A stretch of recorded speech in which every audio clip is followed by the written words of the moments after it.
L'armée américaine dit avoir détruit des sites de radars de surveillance iraniens en réponse à la vague d'attaques lancée vendredi par Téhéran contre les alliés de Washington dans le Golfe.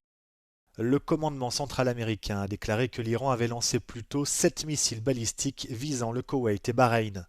6 ont été interceptés, le 7e n'a pas atteint sa cible. Ces attaques surviennent dans un contexte de tensions accrues, alors que l'administration Trump cherche à intensifier la pression sur Téhéran pour obtenir un accord de paix. Le président américain se dit confiant quant à une fin de la guerre débutée le 28 février. One way or the other it's finished. It's either finished with a piece of paper or finished a more difficult way, although you could say a much easier way. Si les responsables américains affirment que les négociations sur un éventuel accord en sont aux dernières étapes, ils ne précisent pas quel point de désaccord subsiste entre les deux parties. L'Iran a toutefois prévenu qu'il souhaitait la libération d'au moins 24 milliards de dollars d'avoirs gelés, le retrait américain de la région et une trêve permanente au Liban.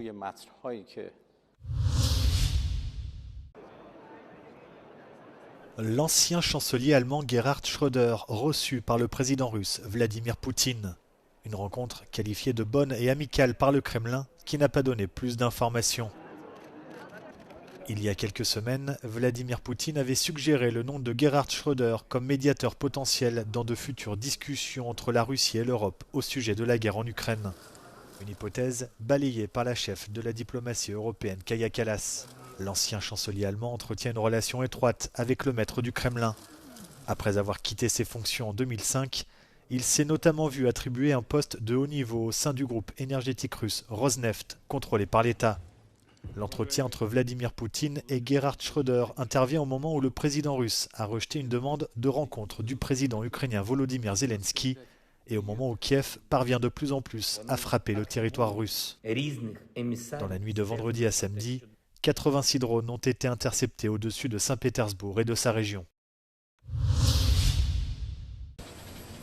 En marge des commémorations du 82e anniversaire du débarquement, le secrétaire américain à la défense Pete Hegseth a invité les Européens à être les premiers à assurer leur propre défense conventionnelle. Des déclarations faites lors d'une réunion en présence de la ministre française des Armées Catherine Vautrin, dans la lignée de la pression mise par Donald Trump sur les alliés de l'OTAN depuis son retour à la Maison-Blanche.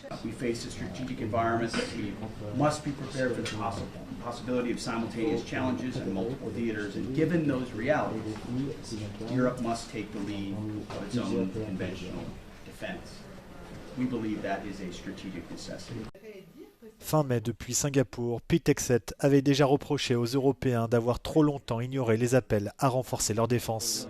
Catherine Vautrin avait alors déclaré que la France était dans une démarche de réarmement. Les alliés de l'OTAN doivent se réunir lors d'un sommet à Ankara en Turquie le mois prochain.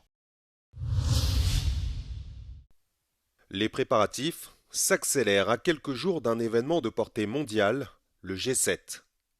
Des 15 au 17 juin prochain, les chefs d'État et de gouvernement des 7 principales économies de la planète se réuniront à Évian, dans les Alpes françaises. À une cinquantaine de kilomètres de là, à La Roche-sur-Foron, les gendarmes peaufinent la logistique du dispositif de sécurité.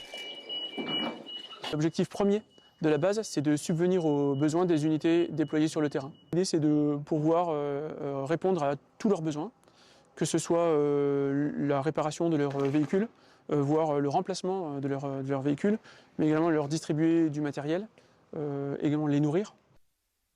Un défi de taille, puisque 6100 gendarmes et 1400 véhicules seront déployés pour assurer les missions de sécurisation du sommet. Il y a de l'escorte, évidemment, c'est une évidence, de chefs d'État, de délégations, mais également sécurisation de la population. Des contrôles renforcés de sécurité débuteront à Évian et dans sa région, avec l'instauration de zones de circulation restreintes à partir du 11 juin, soit 4 jours avant le début du G7.